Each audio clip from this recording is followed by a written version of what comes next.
Welcome to today's episode of Words of the Wise. Today I have Chief Moriarty from the city of Black Hawk PD in Colorado. She has 31 years experience in law enforcement, has spent the last 5.5 years as chief of police for her existing agency. She grew up in a law enforcement family, and in speaking with her, I know that wellness is something that's a top priority. So I'm really looking forward to having her on today's show. Welcome, Chief Thank you. Moriarty. Thank you so much for being here. Of course, I appreciate it. Thank you for having me. Of course, I'm excited to talk to you. I think I told you this offline, but anytime I have the opportunity to speak with another woman in this industry is always really nice. I think that we've had 260 interviews so far, Uh-huh. and maybe 10 have been female. So it's really Yeah. nice to have a different perspective. So I appreciate your time. I wanted to kind of dive a little bit into your background. So 31 years, you came from a law enforcement background. So did you know that you always wanted to be in law enforcement or? So no, Okay. interestingly enough, and I'm going to go back to your original thing as far as having a woman. So thank you for that. I do appreciate that. And the percentage that you just threw out at me is not uncommon, and where we usually fall in reference to that 12 to 15% of law enforcement. So it's not surprising to me. I do hope to continue to grow that as we continue into the future. But and at the chief's position, it's even fewer and far between. So thank you for acknowledging that. I appreciate that. As far as my background, yeah, no, I did not originally think that I was going to, because I grew up with my dad in law enforcement, it was great. We loved it. My sister was in law enforcement, all in the Colorado area, but I did decide to go to college for special education originally. Mm. And I wanted to help the learning disabilities. I had a learning disability as I was growing up too. So I really had a passion for that. And then I ended up taking a juvenile delinquency class amongst that. And I became hook, line, and sinker for a sociology, criminal justice at the time. That was the degree that they had, and in sociology as well. So that was many, many, many years ago, right out of high school. And so that's how I kind of started gearing myself towards that. And then after I graduated, when I was in college, I worked at a restaurant, put myself through a police academy. I had to work full time. I put myself through an academy. It was a part-time academy so that I could continue to do it. I went on Tuesdays and Thursday nights, and sometimes on Saturdays. And I was lucky enough to get hired when I was done with the academy by the city of Arvada here in Colorado. It's about a medium-sized police department. It's seventh largest in the state of Colorado, and so we were busy. We had a lot of connections with the metro area, and I spent 26 years with Arvada, and then I ended up going and getting my master's degree in criminology with human behavior, and was so blessed to get the chief's job here at the city of Blackhawk, and I've been the chief since then. I love it.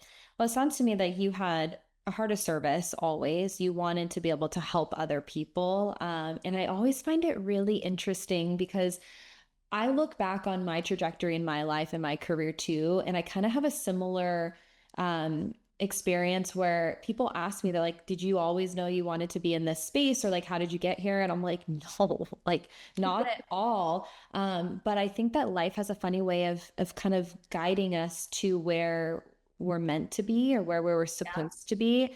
And I always like you I appreciate you talking about like what it took to get there. And obviously there's so much more that you did not go over because that would be a really, really long conversation for us to go through, like, all the peaks and valleys of what we had to go through to get where we are. But I appreciate you saying like, yeah, like I had to put myself through this. I worked at a restaurant and at full time, put myself through the academy. Because I think we see people at the top of their game, reaching these pinnacles in their life or their career and we don't quite realize what it took to get there. Mhm. And I look back, and I don't know if it's just 'cause I'm getting older, but I look back at some of the things I did earlier and the sacrifices that I made earlier in my life. And I'm like, man, would I have the same stamina now to do all Right. of those things? Because it's a lot of work. It's a lot of compromise, sacrifice, to get where you want to go. So I appreciate you talking a little bit about that of like, hey, like, it wasn't maybe necessarily easy to get Mhm. here. I worked my tail off, but now here I am, chief Yeah. of police.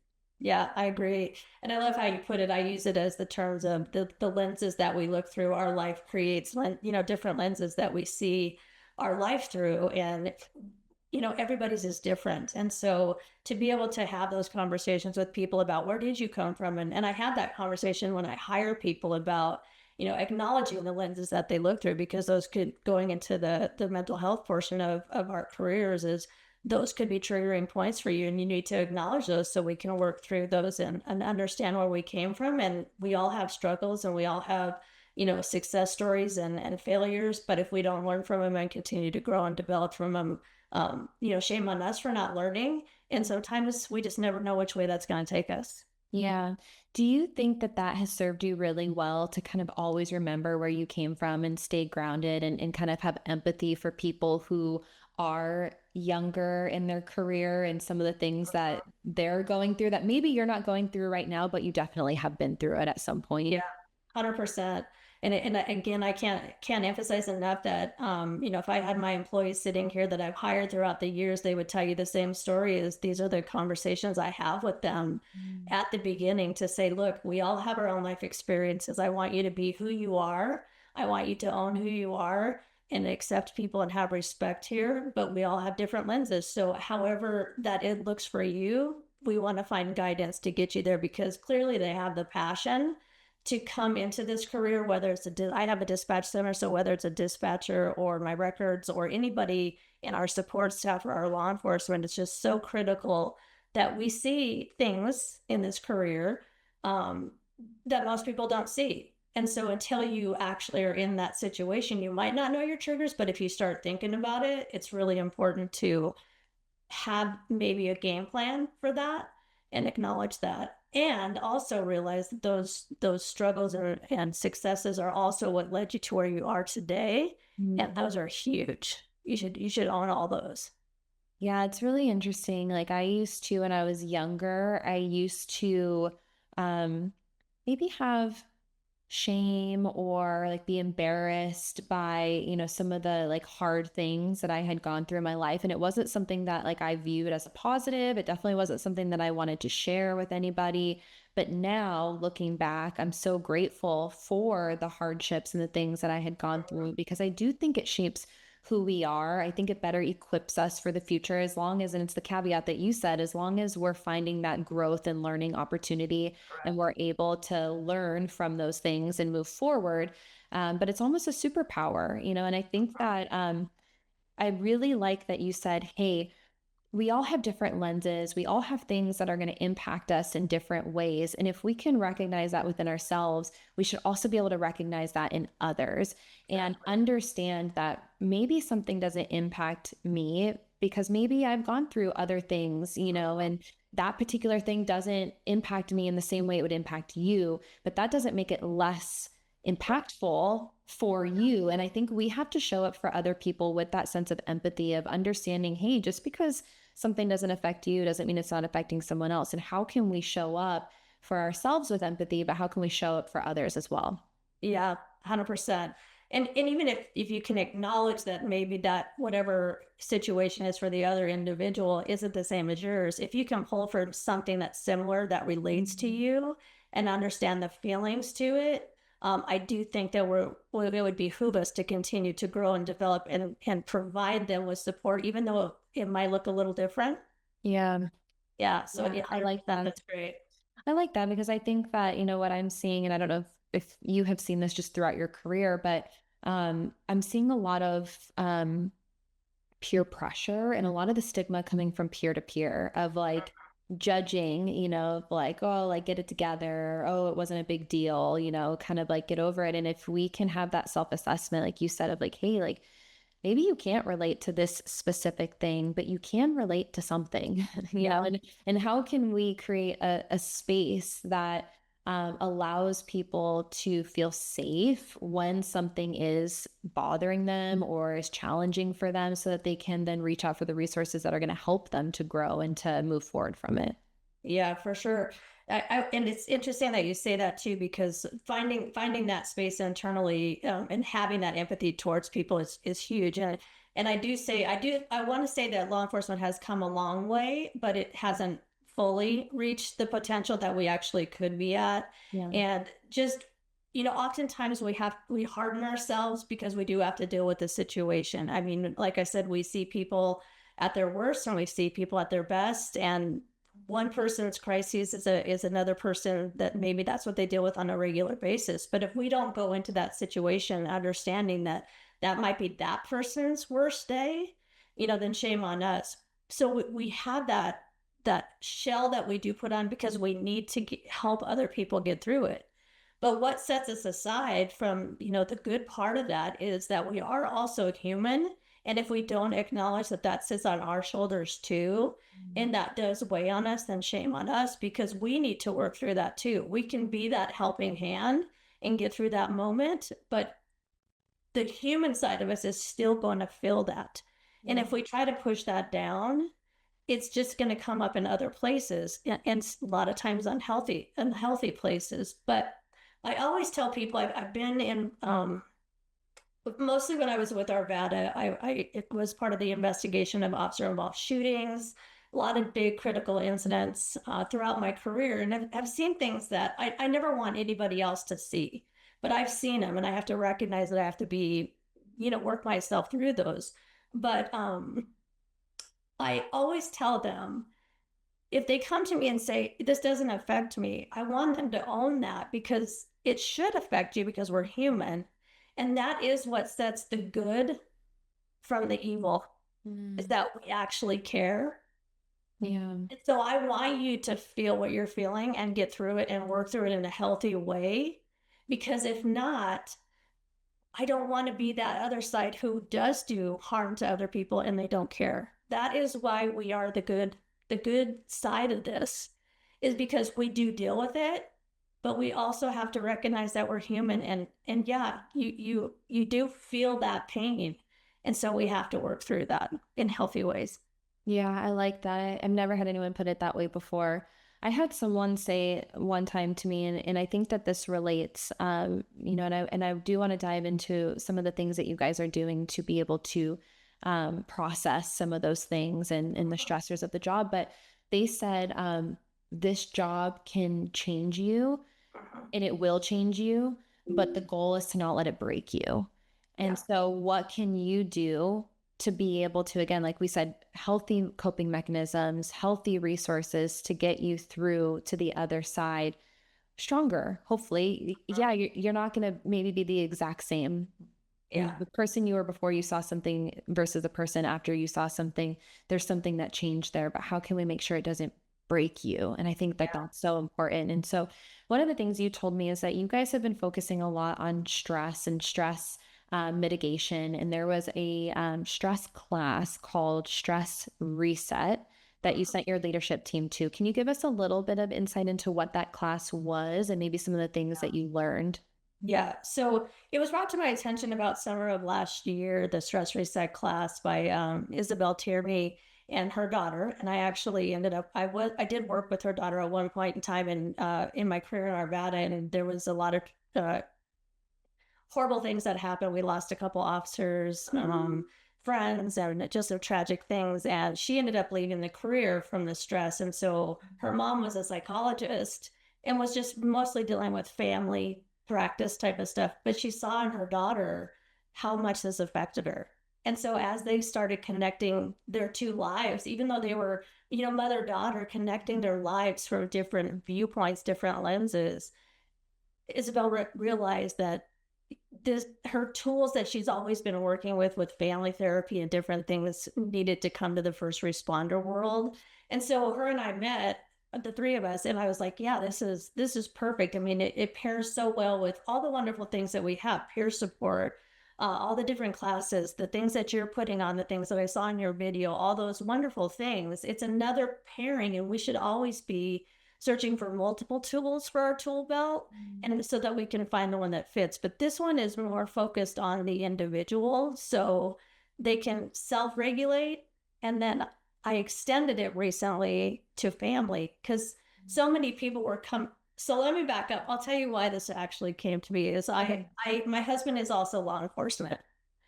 And I invited him talking about surrounding jurisdictions. I invited all my surrounding jurisdictions because we all work so well together. And I think this is such a healthy thing to do. He was able to come to the class with me.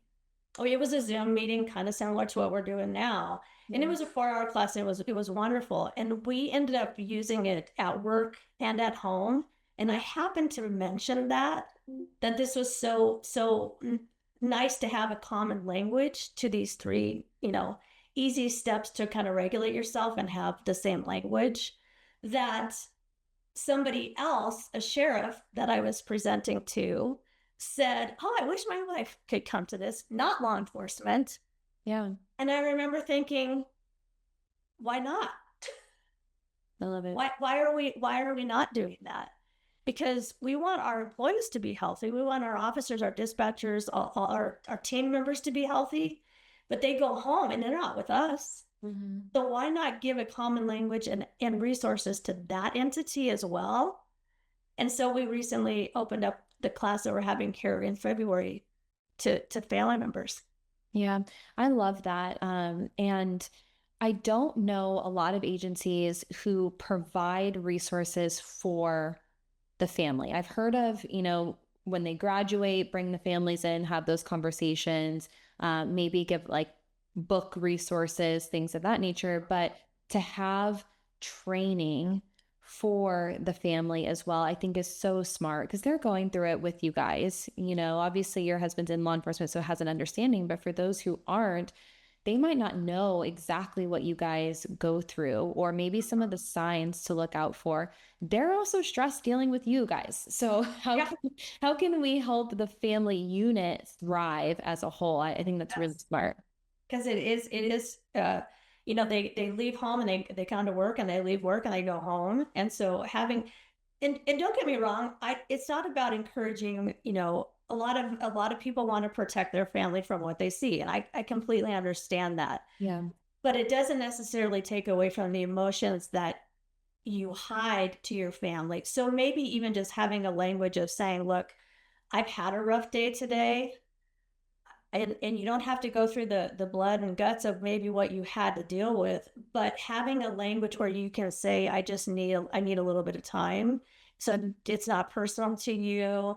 And finding that connecting point and helping them maneuver through that language is, in my opinion, so successful so that they don't have that, or at least they can benefit from maybe having less stress at home and finding that work-life balance. Because I think in the past, it was just, you just keep it to yourself and you just deal with it and you don't want your family in it. And shame on us as a law enforcement in the past, and I think we've gotten better, but that doesn't take it away. it Yeah. it it only compounds it down further, and then it comes out in other ways, whether it's unhealthy, alcohol or drinking or drugs, or just reckless behavior or anything like that, or completely shutting down. Yeah. That's not healthy for your family. We want you to thrive with your family and find that balance. So anything that I can do, I will continue to bring that forth to try to find that balance. I think anything that we can do in all facets of wellness, and I think that home wellness is a facet. We're trying to look at this as like a holistic picture of like how can we help you physically, mentally, emotionally, financially, nutritionally, and at home. But it's how can we eliminate hurdles and how can we try to eliminate some of the points of friction. And when it comes to home wellness, and you're speaking about this specifically, when you use the word language and communicating with each other, you're eliminating those points of friction, or at least alleviating some of those points of friction. And that's not to say that, every marriage is going to succeed. But like, how can we be proactive in trying to set you up for the best success possible? And if you can have those tools and resources to give yourself the best shot at longevity, why wouldn't you do it? And so I like that idea. Like, how can we be proactive? How can we give you the tools and resources that are going to help you? And how can we eliminate some of those points of friction throughout your life? Yeah, no, I agree. And I again, the class that I was just referring to gives you, she kind of uses like a red zone, green zone, yellow zone, and that type of stuff. And so it's just really easy to say, hey, like I'm a little bit in the red zone right now, so I just need like 10 minutes.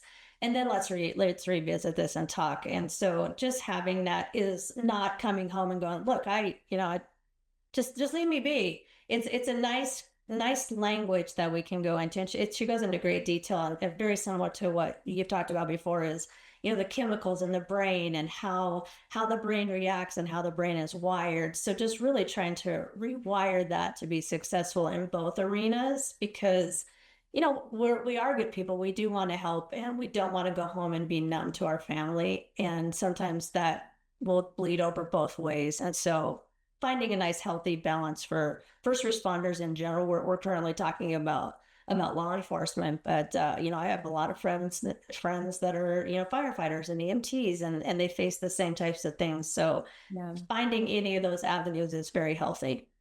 I like the red zone. I'm gonna start saying that to my fiance. I'm gonna be like, I'm gonna red zone. Leave me alone for a second. Well, you're more than I'm, welcome to I'm attend the gonna. class if you want to. Thank you. Yeah, I'm gonna teach him the zones. The one thing that, and I think I told you this offline, but one of the reasons I started this podcast is because I was hearing all of these I wish statements from leadership, people who have been in the career a long time that now have kind of that perspective and can look back on their career and kind of figure out what they did really well. And maybe, some of the things that they wish they would have done better. Most people I talked to all had an I wish about their family. And some of them were still married. Some of it didn't mean that it ended in divorce. Some of them did, of course, but a lot of it was like, I wish that, I would have been around more. I wish that I would have been more present. I wish that I would have, been more interactive with, my spouse or with my kids. And so I think if we can recognize that people who have been in this career now have that perspective of what happens when you don't do those things, then that's an opportunity to do better and to set the younger men and women who are in this career up for success of saying, hey, like learn from the people who have been in this career before you. There's a lot of people that did what you said, like didn't know how to communicate, went home numbed out, weren't present, or poured everything into work and decided to work a lot of overtime because they didn't want to go home or whatever it was. And so how can we set the future up for success now that there's awareness that there's a challenge or an issue? Yeah, I've thought a lot about this question, and I kept coming back to one thing, and it's something that I actually brought into the hiring process as me as the chief. I'm the final decision maker to hiring dispatchers, civilians, sworn, all different avenues. And one of the things that I always tell them is, you need to be prepared that coming into this career that you're going to be under the microscope. Mm. You are always being watched, and sometimes people don't recognize that piece is there, and it should be. We are in a responsible, the responsibility lies on us to be honorable and good and do the right thing. And yes, we see different things, but it also comes with always being under the microscope. And I don't know if people prepare for that enough, and I don't know if they prepare their family enough for that. So coming into this career, I would just say, have that mindset. And I tell people, go when you leave here from my interview, I do want you to watch the news, whatever news you choose to watch, for 15 minutes, and good, bad, or indifferent.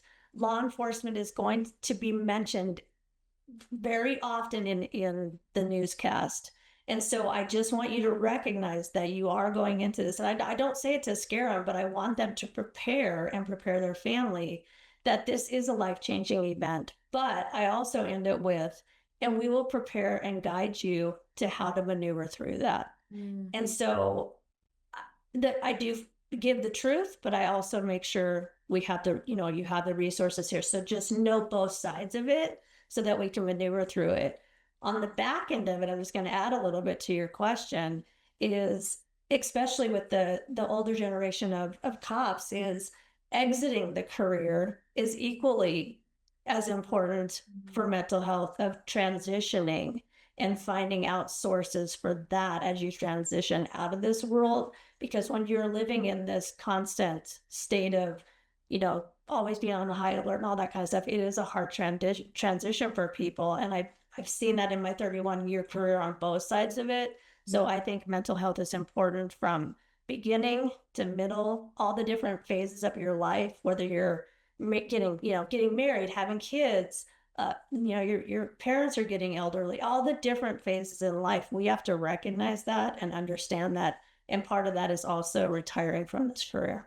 Yeah, thank you for mentioning that because I do think I think I could also do a better job of talking more about this because I do recognize that one, how can we be as proactive as possible with the younger men and women who are coming into the career, set them up for success, give them the foundation early. Uh-huh. But then how can you also prepare for retirement? Because we all see the statistics, like in the numbers of, life expectancy after retirement, suicide rates after retirement. I still talk to a lot of people. I'm like, they're retiring, and I'm like, what's the plan? And they're like, I don't know. And I'm like, Right. okay, all right, like I don't know if that's a good thing or a bad thing. I'm kind of a fly on the wall here, but from what I've heard, it's good to have a plan. It's good to know what the next thing is and to be prepared and feel like not only financially prepared for that, Right. and set up but it's also like are you good physically, mentally? Can you enjoy the fruits of your labor when you Right. retire? I have never ever met anyone who says that they want to retire after a 25, 35-year career and then that's it 3 years later they're done. No one wants that. Everyone Right. wants to have a long career or excuse me, a long retirement and they want to be able to travel. They want to be able to run around with their grandkids. There's, you want to enjoy the fruits of your labor. And so I really appreciate you saying that. It's like, how can we start early in the career, prepare you for the career and the immense amount of pressure that you're going to be under? But then how can we also prepare you for the second phase of your life, Yeah. which could be a whole nother career? Yeah. You don't know. So yeah, thank you for that. I did want to talk a little bit about the unique community in which you serve. And you told me about this, and I was like, wow, okay, that's interesting. It's really intricate. So tell us a little bit about the city of Blackhawk. Yeah, so the city of Blackhawk is in the mountains here in Colorado. It's not too far from the foothills area, so to travel if anybody's familiar with the Golden area or anything like that, it's about a 45-minute drive up the canyon. But we are a community of gaming, meaning casinos. And so we have 15 casinos up here with a really low population rate, but we have about 20 to 25 thousand visitors that come up here in a day in a really small confined area. And we're a fantastic resort destination for people to come visit. So we really want to provide a nice, safe place, one for our few residents that are here so that they can enjoy their life here, but also have this flourishing casino resort destination type of feel up here. And just that transient population of people coming and going from, whether it's from the metro area, from out of state, we get people from all over the country. We get multiple different languages up here. So really dealing with that uniqueness is a lot of fun. Yeah, and challenging too. Yeah, no, when you said that, I was like, okay, yeah, like you probably don't have the same day every day. You're dealing with a lot of different people. And then, of course, I think we were talking a little bit about kind of what comes with gaming Yeah, and maybe a little of the riffraff that can come with that. But you yeah. also told me that you guys really have a focus on training for human trafficking. Can you talk a little bit about that? Yeah, so a couple of years ago, I really started focusing on recognizing that the different things that could come up with the casino world, whether it's alcohol, drugs, sex trafficking, anything like that. And I noticed that we were kind of lacking in that training. So when I became the chief here, we partnered with different people from the metro area and surrounding agencies and really brought in an educational component, not only to the law enforcement officers, but to the firefighters, to the paramedics, and to the casino employees, and how to recognize it and what it really means and what it really is about. And so we focused on that, and it really brought us together as a community and helped us recognize different things. And I've already seen the fruits of that training that we've done, because people are at least recognizing and trying to get the help needed to the people that maybe would need it. So that's been a huge accomplishment for us up here to continue to grow and develop in that area, and family violence in general. Yeah. How do you think that, all the training, and I know that you had told me that you leveraged other partnerships from other surrounding agencies, which I would love for you to talk a little bit about that, because I do talk to a lot of agencies who are smaller and maybe feel like they don't have the ability to invest in some of these training opportunities, or they don't have the ability to provide some of the resources that maybe they would like to. So maybe it's a two-part question of one, like how do you develop those relationships with surrounding agencies to be able to provide this type of training and resources? But also, how do you feel like having those training opportunities and having the wellness resources that you do have, how do you think that that impacts or improves overall wellness within the organization? Yeah. So in reference to partnerships up here, so we have the division of gaming, and again, gaming, casino. People always get confused. I always have to tell them next. They think it's like hunting gaming. And it's like, no, that's the casino world. But we have the division of gaming up here. We have the sheriff's department. We have Colorado State Patrol, wildlife up here, parks. So different entities. And so to in order to do what we do here, because of the uniqueness of having a bunch of small communities, we do have to rely on each other. So bringing each other to the training classes or training together and having meetings together really builds that community beyond just the city of Blackhawk. And I've been very blessed. The city of Blackhawk is a fantastic city to work for, and they are very supportive, and they help provide us with the resources that we need.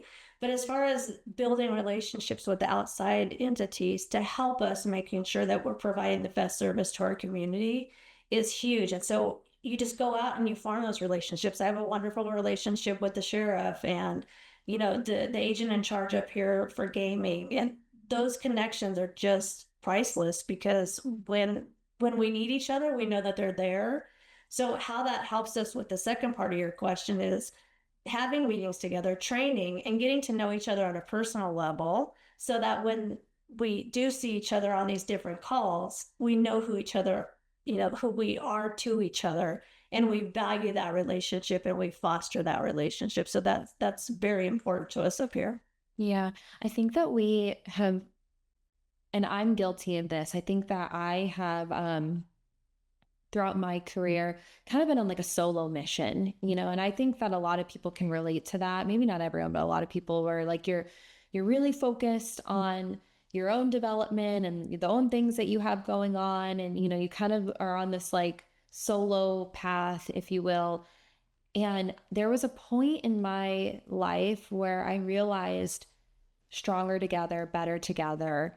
Like I can't do a lot of these things alone, and Right. there's so much value in building and cultivating meaningful relationships with people. And I think that because maybe we, when we're focusing on career advancement, there's maybe competitiveness to that. And, you want the best for everyone, but you also want to achieve certain things, that sometimes we forget that, sometimes we forget that, you can still be successful and have these meaningful relationships that I would argue make you even more successful. And so I do think that there's a lot of value in what you just said of like, how can we, because I do think, there are a lot of agencies that, one, senior like agency, you might not be able to afford doing certain things, but if you band together now, you Yeah. can, Right. so there's so much value in making those connections and those partnerships. Yeah. Well, even the class that I was talking about, the stress reset, Yeah. I did put my department through it. I did start with the leadership group to make sure that, we were speaking the same language, and then had it trickle down. But I also invited other agencies to this, and I hope that it continues to grow. And just like you and I talking here, I mean, your focus is on health and wellness, and you're allowing me to bring up another class because maybe this class is what resonates with somebody, and maybe this podcast is what resonates with somebody else. That's fantastic. Like whatever it is, and we should all be partnering for that and not competing for it. I just had a meeting with a firefighter who wrote a book about his, struggles through health and chronic pain due to the job. And so why would all those people not be worth coming together for the same cause to and not compete for it, but just to get the message out? Like that's huge.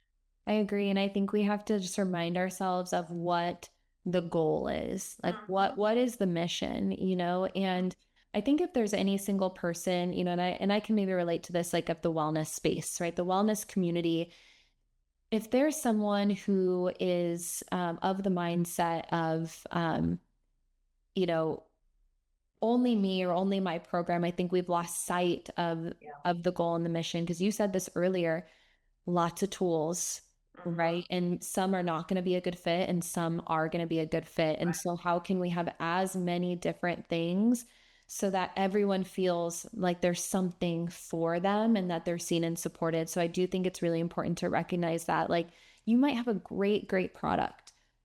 It might not be for everybody, and that's okay, and how can we find the other things that are going to be a better fit for the other people? So yeah, I think the more the better, stronger together always. And I've said this before recently, and I don't know if it's just because it's a new year or I'm getting older and like more like sentimental, but I have pinch me moments a lot on this podcast where I'm like, wow, like how lucky are we to be able to have these conversations that are hopefully going to help somebody, Sure. and spread the message of wellness and community. And I think that for me is just everything. So Yeah. I appreciate your time so much. I did want to talk a little bit, just any advice that you have. And I know we already gave advice and words of wisdom for the younger generation coming in here, and how do you prepare, and how do you set yourself up for retirement? But I would love any other words of wisdom that you would have, either for the younger generation or for other leaders, when it comes to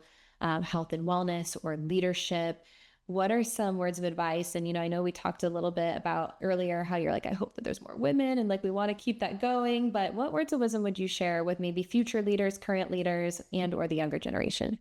Yeah, it's a great question. And I was just recently talking about this the other day, is that from a leader's perspective, what I would give advice to, especially maybe somebody stepping into a new leadership position, is oftentimes people will come and say to the leaders, like, hey, we want to bring this to the department, or we want to bring that to the department. And the leader will say something like, well, why don't you talk to the training unit? Hmm. My thing is, okay, tell me about it. You tell me about it, because I want to hear about it and I want to be part of it if it's great and it's phenomenal, because I think the troops and the people below us need to see that you also need it. Like I'm the leader of this department, and yeah, I do carry a lot on my shoulders, but I am human. It's going back to that being human thing, is like you can be vulnerable to say, I do need these tools too. Yeah. And so be part of that, be part of that solution, be part of that education, be part of showing that it's okay to be and learn and grow and develop even as a leader. Because when they see you doing it, they're going to be more apt to do it themselves and learn from that example. So sometimes I think we fail ourselves when we're like, hey, talk to the training department. Now, I'm not saying that that's not where ultimately it's going to go Yeah. to help organize and create it, but be invested in learning about what you're bringing to your people and making sure it's something that you value as well, so that they see that in you. So that would be my suggestion. I love it. Thank you. Thank you Of so course. much for coming on here and Yeah, spending an hour with me talking about wellness and leadership. I really appreciate it. I appreciate you too. Thank you so much. Of course.